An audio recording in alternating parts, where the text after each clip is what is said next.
Allah Zahra Allahu Akbar. First, in the last few days, the world has again witnessed a deadly escalation in the Middle East.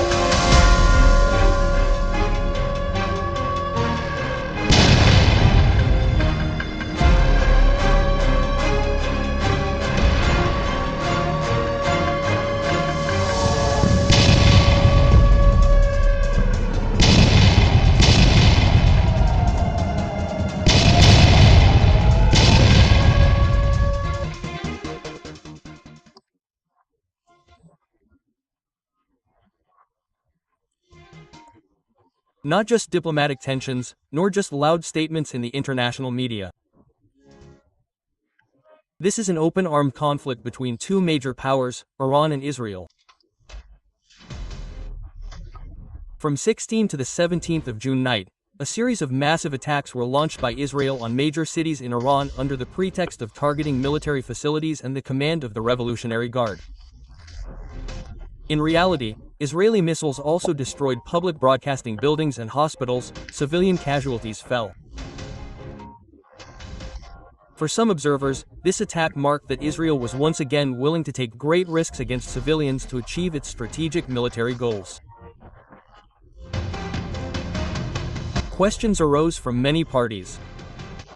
Is Israel's justification still relevant, or are they now pushing the region to the brink of total destruction?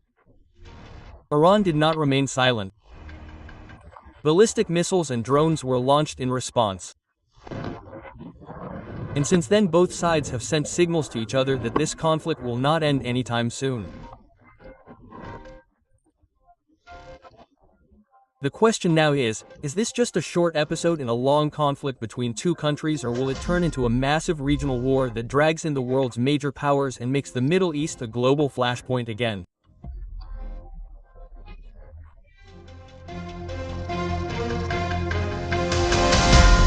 On the night of June 16 to 17, Israel launched a massive airstrike on Tehran, Isfahan, and Kermanshah.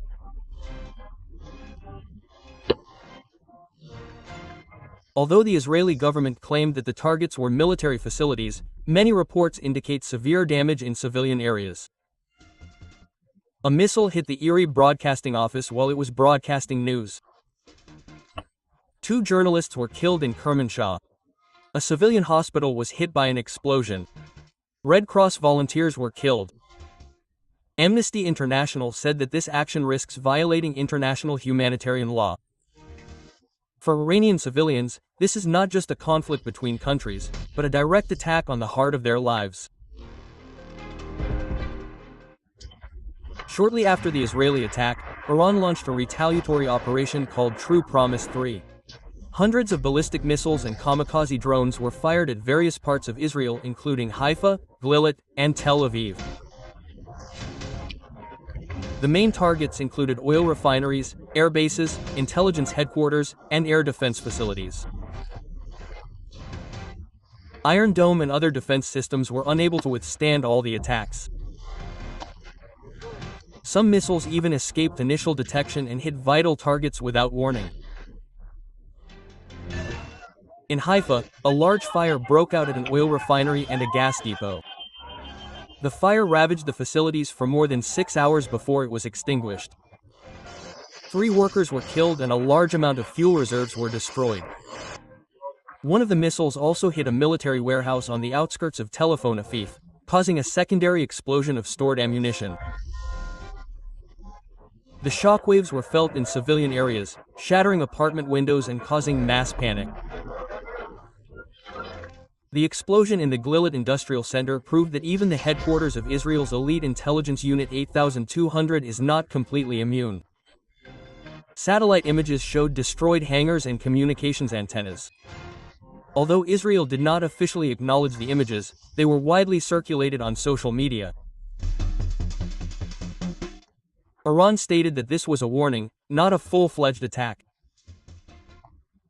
However, from the impact it caused, this attack succeeded in showing the weaknesses in Israel's air defenses, which had previously been considered impenetrable.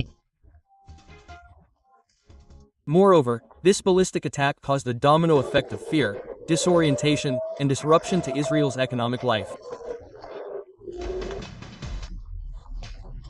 Ben Gurion Airport was closed, International air traffic was disrupted and several technology companies temporarily stopped operating. Israeli civilians experienced extraordinary psychological stress. Many of them fled to the south or abroad. Videos of citizens crying in shelters spread on social media showing the psychological impact that the Israeli public is beginning to feel. Surprisingly, Iranian kamikaze drones also managed to infiltrate an industrial area belonging to Israel's high-tech sector. Although the extent of the damage has not been fully revealed, it sends a signal that even Wadi Silicon technology is not immune from Iran's radar. Some analysts call this a demonstration of precision by Iran, which has successfully combined missile power, limited cyber attacks, and electronic warfare to confuse Israel's defenses. The world is watching as one of the world's most sophisticated military powers is confronted with a new reality, an enemy capable of infiltration and coordinated destruction.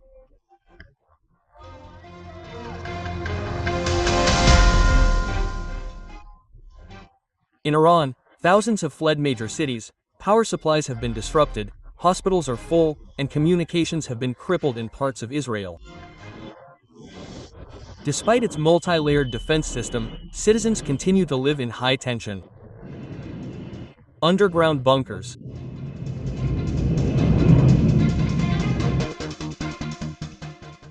These tensions have the potential to spread far beyond the two countries. Hezbollah in Lebanon has threatened to open a new front.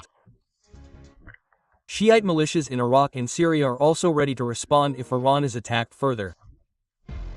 On the other hand, the Strait of Hormuz is threatened with being closed by Iran if the United States intervenes directly. Such a move could destabilize global energy supplies and trigger a regional recession.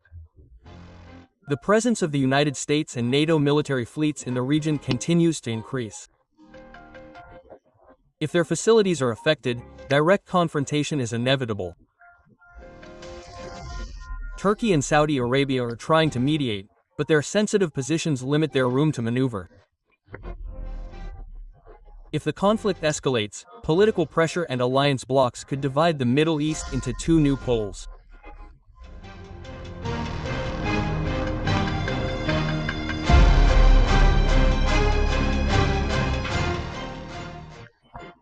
The conflict that began to flare up on June 16 to 17, 2025, has opened a new chapter of military tension in the Middle East. Civilian casualties have fallen on both sides. Infrastructure has been damaged, the economy has been disrupted, and regional stability has become increasingly fragile. Now the region that has long been on the brink is again facing the risk of global escalation. If a ceasefire is not achieved soon, this conflict could drag in other major actors, the United States, Russia, and even Europe. This conflict is no longer just a matter of two countries. It has become a battle of narratives, a contest of military technology, and a test of world diplomacy. If world leaders fail to read this situation, it is not impossible that this war will spread to the Red Sea, Persian Gulf, and even Eastern Europe. The international world is now facing a major test. Is it capable of promoting peace, or is it just a spectator in a war that could spread more widely? One thing is for sure, if this conflict is not stopped immediately, then the line between regional war and world war will be just a thin thread. And if that thread breaks, we will all feel the vibrations.